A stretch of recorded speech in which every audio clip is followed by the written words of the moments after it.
ce ne sera pas le mot du jour, hein, c'est pas le mot huître. Hein, Non, c'est le mot croissance, le mot du jour. C'est celui en tout cas que vous retrouverez partout ce matin. La croissance marque le pas, elle se tasse, seulement 0,2% en France au deuxième trimestre et même, vous allez voir tous ces titres, les Français déconsomment, nous disent respectivement les Échos, La Croix, Le Figaro ou bien Libération.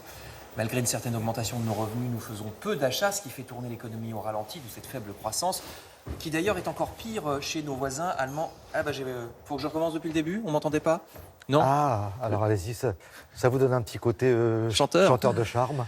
Bon, on m'entendait ou pas? On m'entendait. Donc Je vous disais que la croissance est très basse en France, c'est encore pire chez les Allemands ou chez les Italiens. Alors quand Libération nous dit que nous achetons moins de voitures et moins de nourriture, on pourrait se réjouir, ça fait moins de pollution, c'est vrai.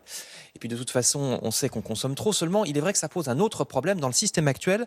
Le ralentissement de la croissance freine l'emploi, expliquent les Échos, et c'est bien ça l'ennui, confirment plusieurs articles. Alors voici celui des Échos. Un ralentissement pourrait freiner les créations d'emplois.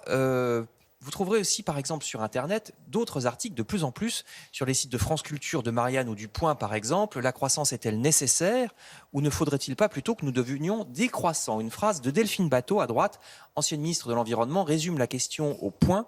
Nos dirigeants sont enfermés dans une vision du monde obsolète, je cite, selon laquelle la croissance est la seule condition du bien-être d'un pays, alors qu'en réalité, la croissance détruit la nature et le climat. Fin de citation. La croissance, en tout cas telle qu'on la connaît actuellement, génère des inégalités qui ont retrouvé le niveau du 19e siècle, nous dit France Culture. Il faudrait au moins généraliser la taxe carbone sur les activités les plus polluantes pour que la croissance arrête d'être destructrice de l'environnement. Je cite encore, le problème de base étant que nous sommes trop nombreux sur Terre, il faut d'abord une décroissance démographique, nous dit, voyez cet article des Échos qui rappelle que l'Afrique va passer de 1 à 4 milliards d'habitants. Et il faut d'autant plus que cette population baisse que la robotisation fait qu'il n'y aura plus d'emplois pour tout le monde, estime l'article. Alors, vous voyez à côté, à droite, que certains pays, comme l'Éthiopie par exemple, essayent d'agir. Ils viennent de planter, l'Éthiopie, 350 millions d'arbres en une seule journée, nous dit le journal scientifique en ligne Science Post. Et puis, l'autre photo que vous voyez sur cette image, ça nous montre que la préoccupation environnementale est devenue urgente parce que c'est une photo des Échos qui nous dit que dans le tiers-monde, déjà, les premières victimes du réchauffement climatique, c'est déjà une réalité. En ce moment, en Asie, la mousson est particulièrement sévère. Déjà, plus d'une centaine de morts, par exemple, au Bangladesh. Alors, pourtant, cette croissance plus respectueuse de l'environnement, on n'en prend pas le chemin. Les Échos de ce matin, aussi bien que le site web du même journal, nous apprennent que le président brésilien d'extrême droite, Jair Bolsonaro, accélère la déforestation de l'Amazonie. Bolsonaro qui en plus a snobé, je cite, notre ministre des Affaires étrangères, Jean-Yves Le Drian, qui essayait de le faire changer d'avis sur cette question.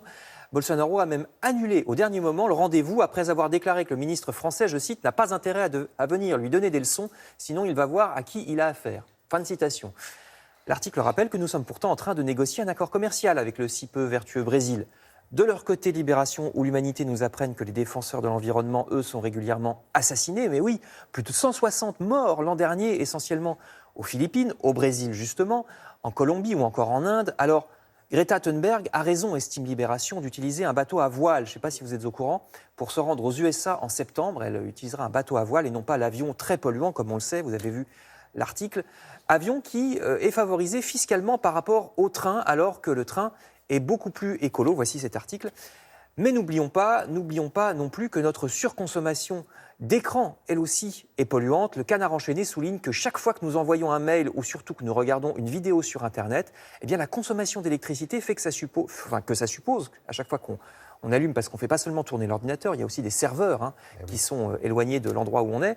Ça suppose que l'ordinateur pollue même un peu plus que l'avion, qui est déjà une catastrophe. Alors dans son bateau à voile, Greta Thunberg emportera peut-être tout simplement quelques bouquins. Bon, on appréciera le sens de la diplomatie du président brésilien. Oui, c'est ça. Voilà. Allez vous faire voir. En des termes choisis.